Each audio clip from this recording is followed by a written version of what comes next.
पुण्यामधल्या 8 विधानसभेच्या जागांसाठी महाविकास आघाडीचा फॉर्म्युला ठरल्याची माहिती सूत्रांकडून मिळतेय।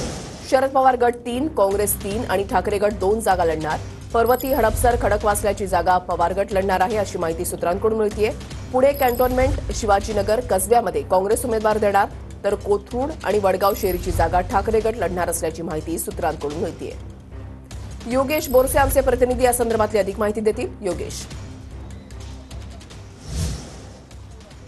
वृषाली, महाविकास आघाडीमध्ये पुणे शहरातला जो काही जागा वाटपाचा तिढा आहे तो महाविकास आघाडीकडून सुटल्याची माहिती मिळते, ज्यामध्ये शरद पवार गटाला 3 जागा, तर राष्ट्रवादी काँग्रेसला काँग्रेसला 3 जागा आणि ठाकरे गटाला 2 जागा अशा पद्धतीचं जागा वाटप हे ठरल्याची माहिती ही सूत्रांकडून देण्यात आलेली आहे। शरद पवार गटाला पर्वती, हडपसर आणि खडकवासला हे 3 मतदारसंघ असणार आहेत, तर काँग्रेसला एकूण ज्या पद्धतीने ठाकरे गटाला ज्या 2 जागा आहेत त्या अर्थातच वडगाव शेरी आणि कोथरूड ही 2 जागा ठाकरे गटाला दिल्या जाणार आहेत आणि इतर ज्या 3 जागा आहेत त्या काँग्रेसला दिल्या जाणार आहे, ज्यामध्ये कसबा हा मतदारसंघ असणार आहे, ज्यामध्ये रवींद्र धंगेकर हे सध्या विद्यमान आमदार आहेत, त्यांच्याकडे हा मतदारसंघ असणार आहे। मात्र गेल्या काही दिवसांपासून ठाकरे गटाने सुद्धा या कसबा मतदारसंघावरती दावा केला होता।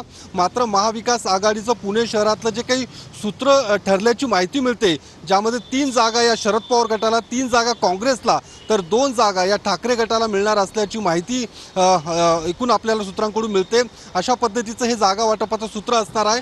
मात्र अंतिम शिक्कामोर्तब हा झालेला नसून मुंबईमध्ये या संदर्भातली जी काही बैठक महाविकास आघाडीची असणार आहे त्यामध्ये पुण्यातील जे काँग्रेसचे ज्येष्ठ नेते आहेत त्या संदर्भातली चर्चा करतील आणि त्यानंतर यावरती अंतिम निर्णय हा घेतला जाणार आहे। मात्र यापूर्वी ज्या पद्धतीने शरद पवार गटाकडून पुणे शहरातल्या 8 पैकी 6 विधानसभा मतदारसंघावरती दावा करण्यात आला होता, तर दुसरीकडे ठाकरे गटाकडून सुद्धा 8 पैकी 6 मतदारसंघावर दावा करण्यात आला होता। त्यामुळे एकूणच महाविकास आघाडीमधला जो काही एकूण संघर्ष होता तो पाहायला मिळाला होता। मात्र आता या सगळ्या संघर्षानंतर एकूण जागा वाटपाचं सूत्र अशा पद्धतीने 3-3-2 एकूण हे सूत्र ठरवण्यात आल्याची माहिती नक्कीच। धन्यवाद योगेश दिलेल्या सविस्तर माहिती।